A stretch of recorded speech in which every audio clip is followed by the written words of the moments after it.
Как же неумолимо быстро бежит время, словно песок сквозь пальцы. Вроде только недавно Ironhide добавил в Kingdom Rush Battles боевой пропуск. А уже сегодня мы встречаем третий сезон под названием «Пробуждение проклятия».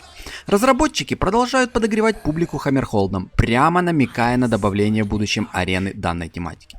Ну а пока пустыня снова оживает. Третий сезон официально стартовал, принеся на поле боя древнее проклятие. Новая легендарная башня, свежая косметика и обновление сезонного разлома позволяют каждому игроку побороться за эксклюзивную карту сезона. И это еще не все. В ближайшем будущем, впервые с момента релиза, игрокам будет предоставлена самая первая версия кланов. Но обо всем по порядку. Проклятый алтарь — это первая казарменная башня легендарной редкости в игре. Хотя, как по мне, башня больше гибридного типа. Алтарь представляет собой небольшое египетское сооружение золотистого цвета, на вершине которого величественно стоит знакомый многим игрокам еще по Фронтирсу песчаный лич, призывающий павших на поле боя. Изначально это два базовых юнита, но их число растет в зависимости от количества погибших врагов в радиусе действия башни. Данная казарма отлично взаимодействует с магическими башнями, о чем свидетельствуют ее два пассивных навыка, а именно магическая сила и магический взрыв, увеличивающие на 5% базовый урон и урон от навыков магической башни. Еще одна пассивная способность — это бессмертное проклятие. За каждого убитого врага в радиусе действия башни появляется павший, который атакует врагов на пути движения. Эти проклятые души могут перемещаться по всей карте, блокируя приближающихся врагов. Максимальное количество такого отряда ограничено 5 юнитами. К тому же за каждое убийство есть 15% шанс появления более жирного павшего, похожего на Мюррея из мультика «Монстры на каникулах». Безумно крутая саботажная способность проклятого алтаря под названием «Дань королю шакалов». Каждые 60 секунд за определенную плату, которая, кстати, уменьшается с уровнем прокачки башни, ты можешь призвать на сторону соперника могущественного Анубиса из бесконечного режима того же Фронтирса, обладающего очень высоким уровнем здоровья в размере 36 тысяч единиц при 95% магической броне и внушительным ударом по области в размере 896 единиц. Данный волчара считается мини-боссом, а значит не поддается полиморфу или ваншоту. К тому же, если пропустить этого громилу, он сразу отнимает 2 жизни.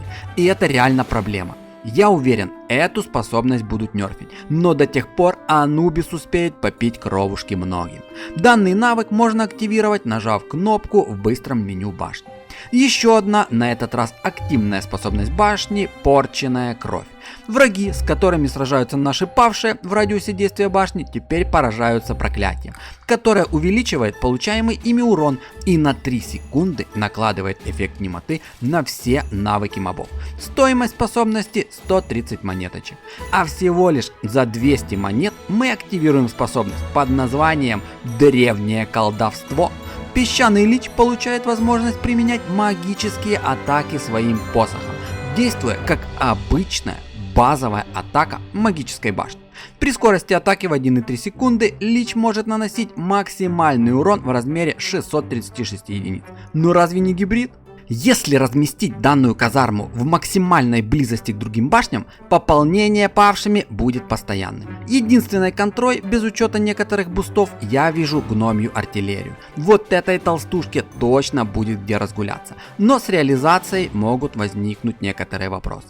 И напоследок о не менее вкусной новинке предстоящего сезона. В ближайшем будущем Kingdom Rush Battles представит первую версию королевств.